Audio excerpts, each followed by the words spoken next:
Pendant des siècles, les explorateurs et les inventeurs ont relevé le défi des déplacements hivernaux avec une grande détermination et beaucoup de frustration.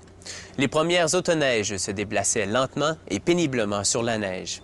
C'est à la fin des années 50 que de nouvelles technologies et de nouveaux matériaux plus appropriés ont vu le jour.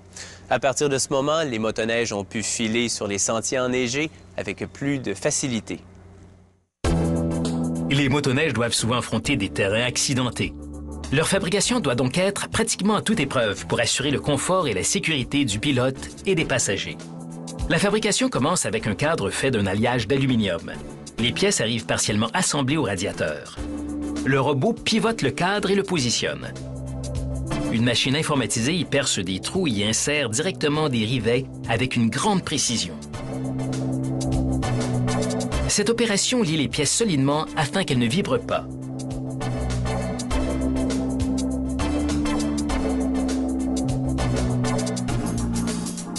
Vient ensuite la suspension arrière destinée à rendre la randonnée aussi agréable que possible. Cette glissière de plastique insérée sur la lisse réduit la friction entre la chenille et la suspension. Une bande transporteuse déplace la suspension d'un poste à un autre. Des roues et des engrenages feront tourner la chenille qui mordra dans la neige. La suspension, avec ses ressorts hélicoïdaux, va directement dans l'hélice. Avec les amortisseurs, elle s'emboîtera parfaitement dans le cadre de la motoneige. Pour l'instant, les ouvriers resserrent toutes les fixations manuellement. Plus tard, une machine les serrera davantage. L'assemblage de la transmission commence par cet arbre d'équilibrage. Tout d'abord, les ouvriers installent un frein à disque à haute performance en acier forgé. Le carter de chaîne s'emboîte parfaitement dessus grâce aux saillies sur ce segment. Ce carter d'aluminium moulé sous pression abritera 2 engrenages et une chaîne. Ce boulon est relié à un ressort qui maintient les engrenages et la chaîne solidement en place alors qu'il tourne. Ce tondeur de chaîne doit glisser doucement dans sa rainure afin de maintenir la tension de la chaîne uniforme. Ce test vérifie que le ressort s'étire et se comprime correctement. Voici la jauge d'huile. Il est essentiel que l'huile lubrifie les pièces à fond car le moteur produira beaucoup de friction. La transmission vient sur le dessus du cadre.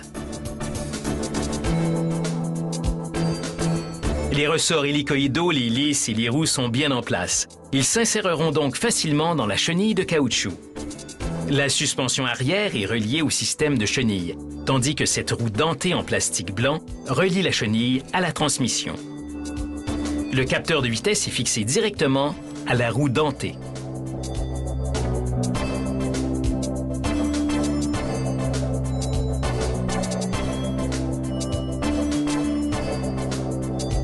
Quatre boulons d'acier de qualité ancrent la suspension arrière au cadre.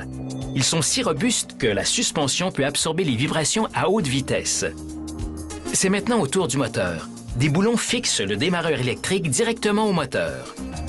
Ce moteur à injection dégage beaucoup de chaleur, jusqu'à 700 degrés Celsius. Cette plaque de protection a des couches de feutre de laine. Elles servent d'isolant et font office de barrière contre la chaleur afin de protéger le pilote contre les brûlures pouvant être provoquées par le tuyau d'échappement. Le moteur est fait d'aluminium moulé plutôt léger, seulement 45 kg, et peut propulser la motoneige jusqu'à 200 km/h.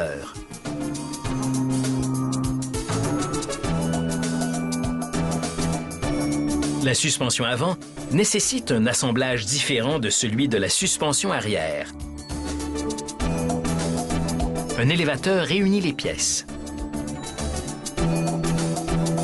Le réservoir d'essence est fait de plastique moulé léger plutôt que de métal. La poignée des gaz contrôle la vitesse comme la pédale d'accélérateur d'une automobile. Les ouvriers l'installent, de même que quelques autres pièces utilitaires.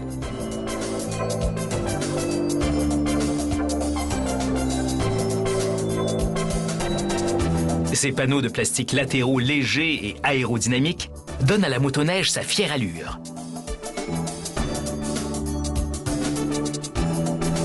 Voici l'étape finale.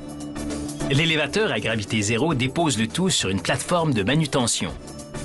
Des feuilles de polystyrène protègent la motoneige pendant le transport chez le détaillant. Il a fallu 3 heures pour assembler cette rutilante motoneige. À vous maintenant de la chevaucher pour de mémorables randonnées.